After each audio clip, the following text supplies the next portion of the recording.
did you know that differentiation rules are rules in getting the derivative of a function in basic calculus? And we have 6 rules. Hi, I'm Constant Rule. Hi, I'm Bar Rule. I'm Constant Multiple Rule. I'm Sam Rule. I'm Product Rule. And lastly, I'm Ocean Rule. And we are the Rule 4! And our topic are differentiation rules. Starting off with the constant rule. If f of x is equal to c and c is a constant number, then the derivative of f of x is equal to 0. Hi, I'm Rodel. Yo! And I will be showing you some examples of constant rule. For example, number 1, we have f of x is equal to 11. The derivative of f of x is 0. Since 11 is constant number, the derivative should be in 0. We have f of x is equal to 2. The derivative of f of x is 0. Since 2 is also a constant number, the derivative is 0. Thank you. Following the power rule, if f of x is equal to x raised to n, then the derivative of x equals to n times x raised to the n minus 1. Hi, I'm Rico, and I will be giving you some example of power rule. The first example are f of x equal to x raised to the 5th power. So the derivative of f of x are 5x raised to the 4th power. So how did it happen? Because always in the power rule, our exponent are always subtracting to 1. So I will be giving you another example. F of x equal to x raised to the 7th power. So the derivative of f of x are 7x raised to the 6th power. So that's all. Thank you. Next is the constant multiplier. If f of x is equal to k, which is a constant, is multiplied with h of x, then the derivative of f of x is equal to k multiplied with the derivative of h of x. Hi, I'm Ken. Now I will give you examples how to solve constant multiple rule. The first example is f of x equals to 5x cubed. Now, we will find the derivative and apply the constant multiple rule. Bring out outside 5, outside the parentheses, and bring down 3 and copy x. And we will put exponent. Then, we will multiply 5 to 3x. Your answer will be 15x. And minus the exponent, and your final answer is derivative of x equals to 15x squared. The second example is f of x equals to 10. We will just apply the solution we did in the first example. Bring out outside the parentheses 10 and copy x. Since we have visible exponent, we will subtract it to 1, and the answer is 10x 0. But that is not our final answer. Since we have 0 exponent, we will cancel it, and your final answer is f of x, the derivative of f of x equals to 10. And next, the sum rule. If f of x is equal to g of x plus h of x, then the derivative of f of x is equal to the derivative of g of x plus the derivative of h of x. Hi, I'm Kate. I'm going to show you the example of sum rule. First example. F of x equals 6x cubed plus x squared minus 2. So, cubed. So 6 times 3 is 18. Then the exponent 3 will be subtracted to 1. Then the x squared will be 2x. So that is the final answer of example number 1. So number 2, g of x equal 12x minus 9x minus 3. All exponents will times to constant.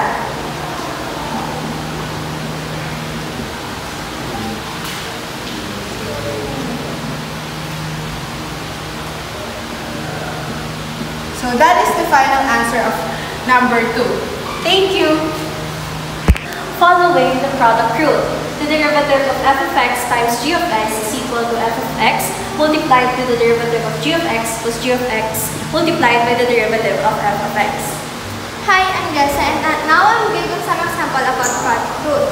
First example is g of x is equals to 4x squared minus 8 times 7x plus 2. All we need to do is just to get the derivative of each. The derivative of 4x squared is equal to 8x, since 4 times 2 is 8. Next is 7x. The derivative of this is 7, since 7 times 1 is 7. Now, just do some cross multiplication. 4x squared minus 8 times 7 plus 7x plus 2 times 8x. And then simplify it. Equals 4x squared plus 7 is 49x squared plus 8 times 7 is 56. Since may negative sign, so it's negative 56 plus 7x times 8x is equal to 56x squared. Then 2 times 8x is 16x. Then let's simplify it. 49 plus 56x squared. Since they both have the x squared, yun yung ipag-plus. 49 plus 56 is 84. Then copy the x squared. Next, copy the 16x since it's just one variable. Plus 16x. Then the last one is copy that not half a variable, which is the negative 56. And that's the final answer. Thank you. Lastly, the quotient rule. D over dx or f of x over g of x is equal to g of x times the derivative of f of x minus f of x times the derivative of g of x over g of x squared. Hi, I'm Dylan. So I will show you some example of quotient rule. We have the first example. Y is equal to 4x cubed over 5x squared minus 2x plus 8.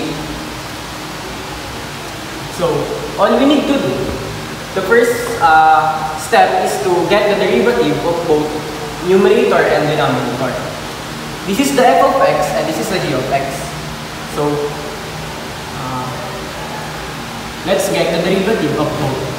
F of x is equal to 4x squared and g of x is equal to 5x squared minus 2x plus 8.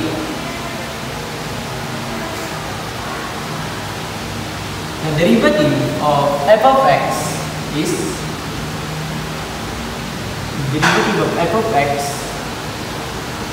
the derivative of 4x cubed is 12x squared.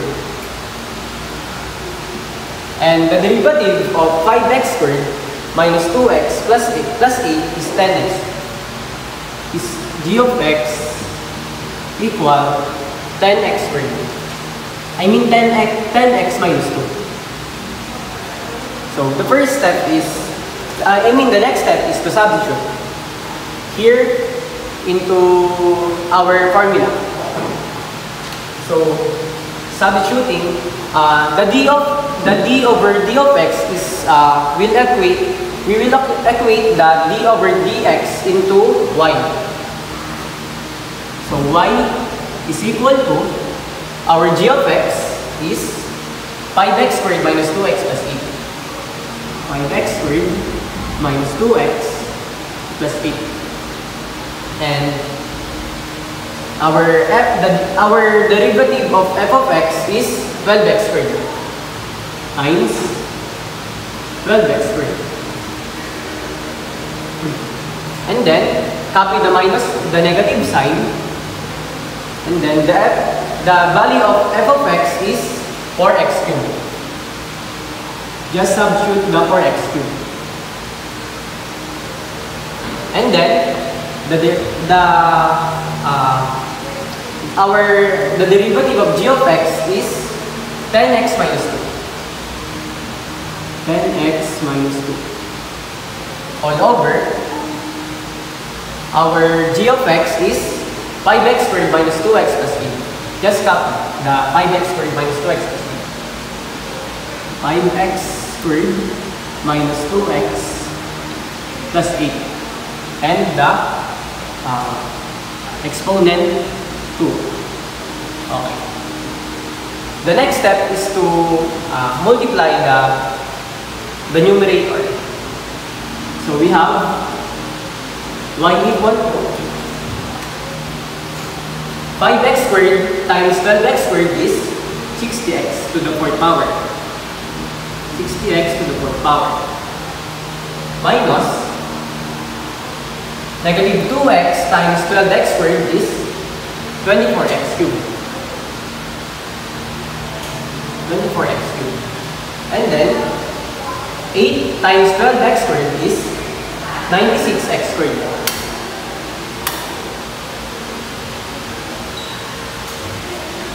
And then copy the negative sign. And then 4x cubed times 10x is equal to 40x cubed.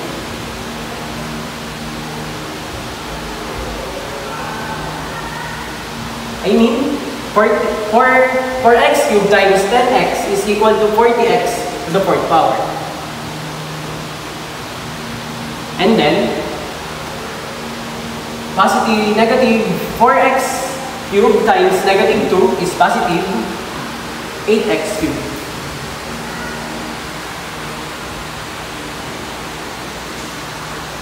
Just copy the denominator all over 5x squared minus 2x plus 8 raised to 2. And then, our next step is combine like terms. Since the 60x to the 4th power and 4x to the 4th power is the same exponent, we just add it. So we have 20x, we have 60x to the 4th power minus 40x to the 4th power is 20x to the 4th power. So we have y is equal 40x, 20x to the 4th power. And then minus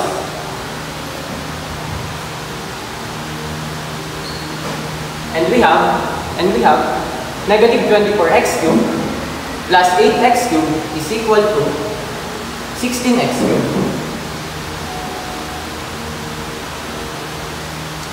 And just copy the 96x squared. Since there's no 2 in the exponent of other terms, just copy the 96x squared. Plus 96x squared. And all over, copy the denominator, 5x squared minus 2x plus 8 squared. So, this is the final answer. Y equal to 20x to the 4th power minus 16x cubed plus 96x squared all over 5x squared minus 2x plus 8.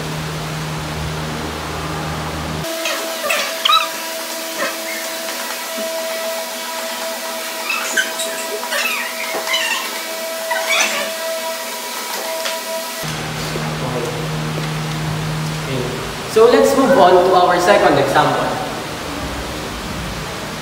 We have y is equal to 7x squared over 9x plus 6. Just like the same step to first example, we need to get the derivative of the f of x and g of x. So f of x is equal to 7x squared. And the g of x is 9x plus 6.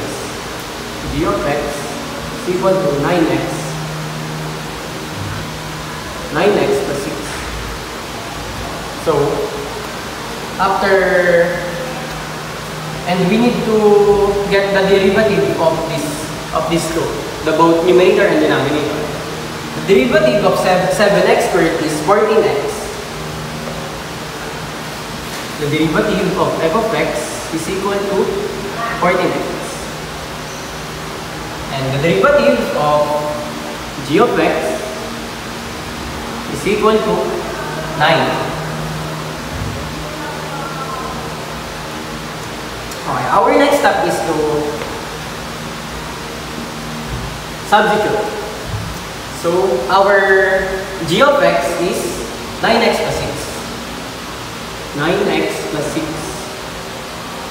times our derivative of f of x is 14x. 14x. Just copy the negative sign, and our f of x is 7x squared. 7x squared times the derivative of g of x is 9 times 9 all over 9x plus 6.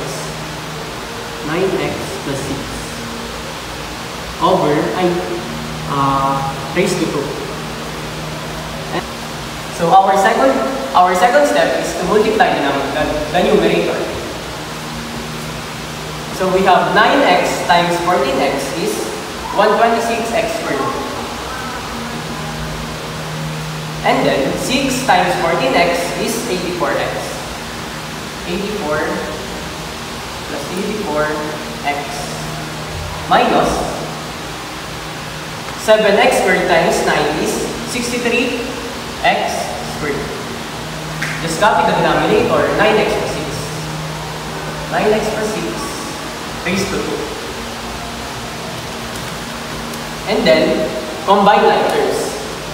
Since the 126x and 36x squared is same exponent, we need to combine each term.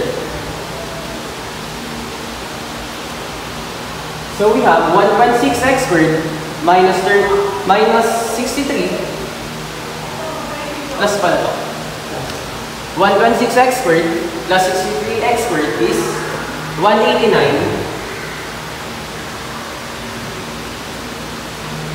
189x cubed.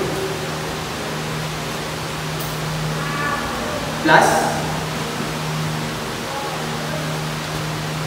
just copy the 84x. 84x.